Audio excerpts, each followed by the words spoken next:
Bienvenidos a El Rincón del Terror, un lugar donde tus peores pesadillas cobran vida, y lo desconocido se convierte en tu compañero. Aquí exploramos las historias más aterradoras, los misterios más oscuros y los secretos que jamás deberías haber descubierto.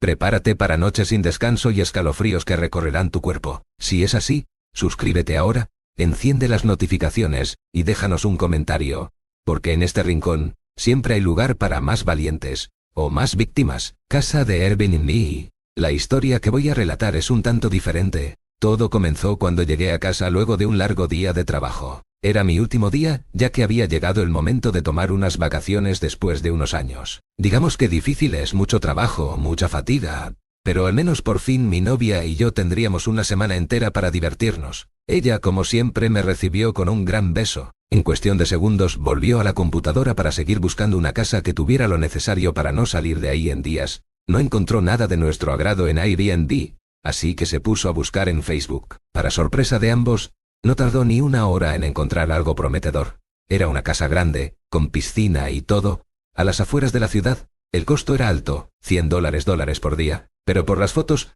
parecía que lo valía. La publicación incluía un número de celular. Mi novia tomó su celular al instante, y marcó el número indicado. Del otro lado le contestó una amable mujer que rectificó todos los datos. Nos aclaró que la casa era de 2 plantas, y que ella vivía junto con su padre en la planta baja, pero que eso no representaba ningún inconveniente, ya que cada piso incluía todo: cocina, ducha, baños, todo. Lo único que se compartía era la piscina, que estaba en el patio trasero. Eso no era mucho de mi agrado, y pregunté qué pasaba con el ruido, en el supuesto caso que se me ocurriera poner música a todo volumen. Ella dijo que eso no era problema, que todas las paredes del interior de ambas plantas estaban adaptadas para no dejar escapar ningún ruido. Aceptamos. Al día siguiente, tras unas horas de carretera, llegamos a la dichosa casa. Al llegar nos recibió la mujer del teléfono, una rubia, que, a mi parecer, estaba nerviosa. En breve nos llevó a dar el tour de la casa, la sala, el estudio, las 3 habitaciones y un par de baños. Dijo que ya por último, solo nos iba a presentar a su padre. Solo por cortesía bajamos a la primera planta. Ella llamó a la puerta, y salió el señor. Era un tipo intimidante. Parecía que había estado muchos años en prisión. Él se presentó amablemente. Dijo llamarse Raúl, y se notaba que lo habíamos interrumpido. Tenía prisa por despedirse, y simplemente nos dijo que, de todo salir bien, esa sería la única vez que habríamos de cruzar palabra. El señor nos dijo que era un ingeniero retirado, que vivía de la pensión, y que aprovechaba los meses de vacaciones para sacar un poco más de plata rentando la planta superior de su casa. En ese momento, noté a mi novia un poco inquieta. Sentí cómo se aferró a mi brazo, pero no di mayor importancia. Me estiré para estrechar la enorme mano de aquel sujeto y nos despedimos. Así que vaciamos las maletas, la despensa, todo quedó listo para iniciar las vacaciones. La tarde se nos fue en bromas, juegos y mucha flojera. Hacía mucho tiempo que no teníamos tiempo para descansar, para simplemente disfrutar la compañía uno del otro. Finalmente, la noche llegó, y al entrar a la habitación y cerrar la puerta algo cambió. La sensación era extraña, pesada, inquietante. Supuse que era el resultado de aislar la habitación de todo ruido. Y entonces mi novia, que lo había notado también, quería saber qué tan a prueba de ruido era aquel lugar, y me pidió entonces salir de la habitación para ver si podía escucharle, charla con amigos. Al salir, de inmediato pegué la oreja a la puerta, pero no podía escuchar absolutamente nada. En verdad trataba, me concentré pero no tuve éxito. Entonces, tuve una idea. Fui por un vaso a la cocina para ponerlo sobre la puerta y que me sirviera de amplificador. Pero tampoco funcionó. En ese momento algo en el ambiente me desconcentró. El aire del lugar de pronto se sentía sofocante, el silencio era abrumador. Me comencé a sentir observado, como si algo o alguien me respirara en la nuca. Volteé de inmediato hacia todos lados, pero no había nada ni nadie. Entonces mi novia salió de la habitación y rompió la tensión. Pronto ya era medianoche, pero a pesar del gran día yo no podía dormir. El mundo parecía haber desaparecido detrás de esos muros. Incluso, escuchaba mis parpadeos. Era desesperante. Y encima, esa sensación de sentirme observado, mientras algo parecía moverse, entre las sombras del cuarto. Pero todo estaba en mi mente, me dije una y otra vez, hasta que, a pesar de todo, decidí enfrentarme a las sombras de la casa. Tenía sed. Habría de ir a la cocina, poco a poco, y paso a paso llegué. Todo era igual. Era como estar en un ataúd gigante, aislado del mundo, atrapado. En ese momento el miedo me ganó, podía sentir unos ojos sobre mí, podía percibir el movimiento de las sombras. Pronto comencé a escuchar un golpeteo, rápido, constante, cada vez más poderoso. Estuve asustado y expectante, hasta que me di cuenta que estaba escuchando mi propio palpitar. Quise tranquilizarme, pero ahí estaba el sonido de nuevo. Parecían ser pasos y venían hacia mí. Era una total locura. Entonces corrí, abandonando toda lógica. Fuera de la casa, hacia el jardín, hacia la alberca, mientras los pasos que me seguían parecían apretar la marcha. Intenté entonces mirar a mi perseguidor. Cuando giré un poco la cabeza, pude ver que detrás de mí venía una cosa, un algo. Tenía un solo ojo brillante como la luna, envuelto en lo que puedo describir únicamente como tela de neblina. Por fortuna encontré un pequeño cuarto. Entré y cerré rápidamente. El miedo me dominaba. Lo único que se me ocurrió hacer fue agacharme en un rincón mientras creía que iba a morir. Sentía un nudo en la garganta, quería llorar. Entonces, Raúl entró a donde estaba yo, y me preguntó qué estaba haciendo en el cuarto de herramientas. En ese momento me sentí muy avergonzado. En cuestión de minutos teníamos una charla en el comedor del primer piso. Mi novia me miraba con cariño, me abrazaba, mientras yo tomaba un té, y el viejo hablaba. Decía que hace algunos años intentó montar un estudio de música, y fue por eso que arregló el interior de ambos pisos de tal forma que ningún sonido pudiera entrar ni salir. Al día siguiente traté de actuar lo más normal posible, pero la verdad es que sentir que el exterior del mundo permanecía en silencio cuando estaba dentro de la casa me estaba afectando la cabeza. Pero traté de sobrellevar la situación para no echar a perder las vacaciones. La tarde estuvo bien, pero yo sabía que la noche venía y con ella las sombras y el mutismo macabro de las paredes al interior de la casa. Claro que existía la opción de irnos, pero no si convencía a mi novia de irnos. Para empezar, iba a quedar como un cobarde, vencido por unas simples paredes. Así que, para intentar estar relajado y quedarme dormido más rápido, me tomé algunos tragos. Al principio mi plan funcionó, habían pasado varias horas sin darme cuenta de mi entorno, pero terminé reaccionando, y al hacerlo, noté que las sombras lo reinaban todo. Mi novia no estaba en el cuarto, así que salí sin pensarlo dos veces.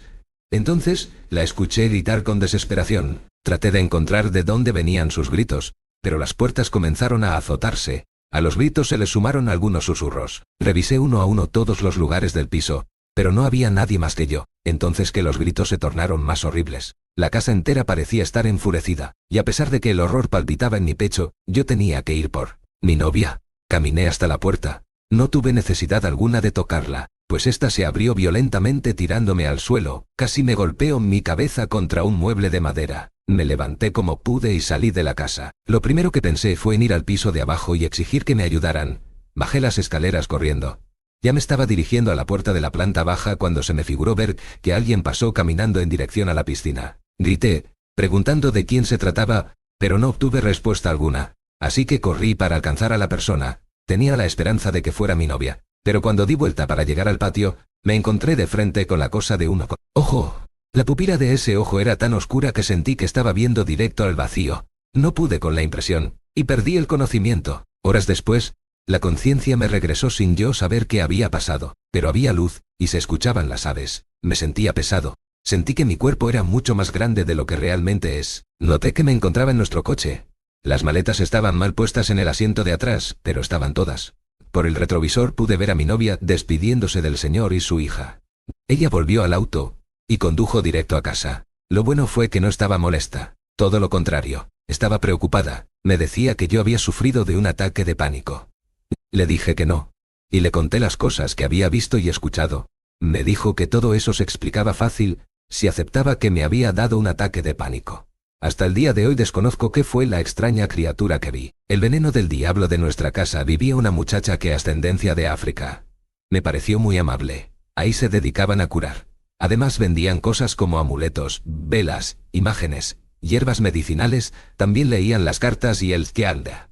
Ahora, su nombre era Mukami. Desde que nos vimos la primera vez nos caímos bien y empezamos a hacer amigos. Me platicaba que hacían muchos trabajos, que ayudaban a las personas, que las curaban del alma y del cuerpo. Además tenían muchos animales. Una tarde cuando regresé de la escuela, me di cuenta que el local de enseguida se había quemado, y ya todo estaba en ruinas. Cuentan los vecinos que cuando empezó el fuego, alcanzaron a salir las personas que ahí estaban. Animales se dispersaron.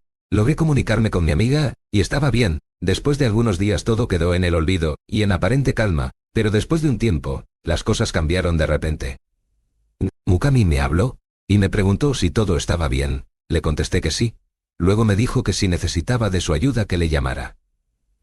También me dijo que en el patio de mi casa había dejado un amuleto, que lo usara por mi seguridad, que me cuidara del veneno del diablo. No supe a qué se refería. Pasó el tiempo, y una noche sentí como que algo estaba en mi cama. Algo se arrastraba. Esa primer noche lo dejé pasar. Pero volvió a ocurrir. Y así cada noche. Amanecía con rasguños y adolorido. Les platiqué a mis padres, pero me dijeron que tal vez estaba cansado, que no me preocupara tanto. Una noche como a las 2 de la mañana, empecé a sentir una opresión, primero en la cintura, después en el pecho. Sentía que algo, como un cinto, o una cuerda, me apretaba cada vez más fuerte, y no me dejaba respirar.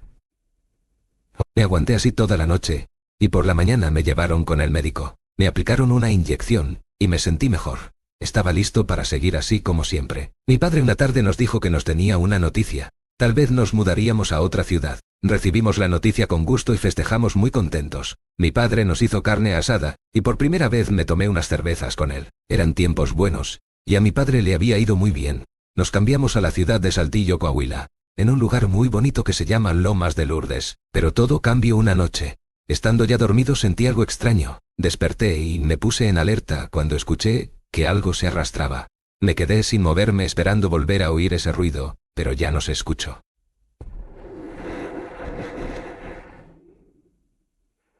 Extrañado recorrí el cuarto con la vista. A pesar de la oscuridad alcanzaba a ver un poco por la luz que entraba por la ventana. Pero no vi nada raro. Sentía lo mismo que en la casa de Monclova. En los días siguientes, empezaron a aparecer algunos animales muertos dentro de la casa, como ratones, y hasta una ardilla. Los ruidos en mi cuarto se hicieron más frecuentes. En una ocasión, ya muy noche, de reojo miré que pasó algo para debajo de la cama. De un salto me alejé de ahí, prendí el foco, y me puse a buscar debajo de la cama, pero no había nada. Los días avanzaron, seguían escuchándose ruidos. Me levantaba, revisaba, y no había nada. Hasta que una noche miré algo que me paralizó. Como a las 2 de la mañana sentí que algo estaba en mis pies, abrí los ojos, y era una víbora enorme. Se me lanzó para morderme, y apenas alcancé a cubrirme con la colcha, me salí como pude de la cama, y cuando prendí el foco, ya no la vi. Esa noche dormí en la sala, y al día siguiente hablamos a Protección Animal. Llegaron a buscar esa víbora por toda la casa, especialmente en mi cuarto, pero no había ningún rastro. Pero cuando buscaron afuera, encontraron a mis 2 gatos muertos, mordidos por la víbora. Además, a unos metros, estaba también nuestro perro, muerto. Los enterramos en el patio de la casa. Al agarrarlos notamos que ya estaban secos y a pesar de tener solo unas horas de muertos, y olían muy feo. Toda la familia nos pusimos en alerta. A la noche siguiente me desvelé esperando ver algo, pero me venció el sueño. De rato desperté porque escuché un bufido. Estaba preparado con mi celular, y al alumbrar me paralicé al ver la víbora otra vez. En medio de la oscuridad, y solo con la luz del celular, se veía horrible. Era una víbora que yo nunca había visto. Tenía cuernos, y me miraba fijamente.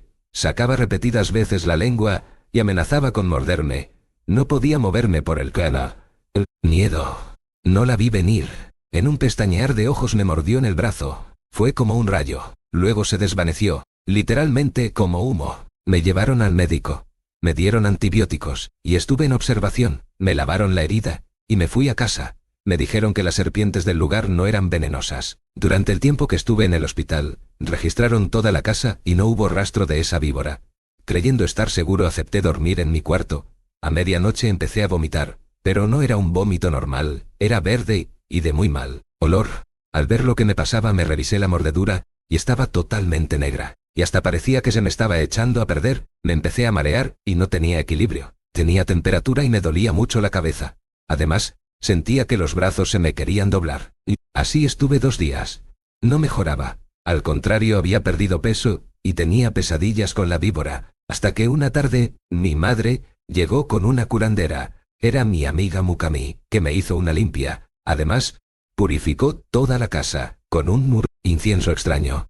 Nos dijo que tenía un mal, que de seguro la víbora me lo había transmitido, Ya que en su local había animales contaminados con espíritus malignos, empecé a mejorar y a unos cuantos días estaba ya mejor. Cuando me sentí bien, fuimos al hospital para saber qué clase de víbora era la que me atacó. Me dijeron que era una serpiente cornuda o víbora diablo, que era muy venenosa y que ahí no había antídoto, que no entendían cómo me había antídoto. Curado.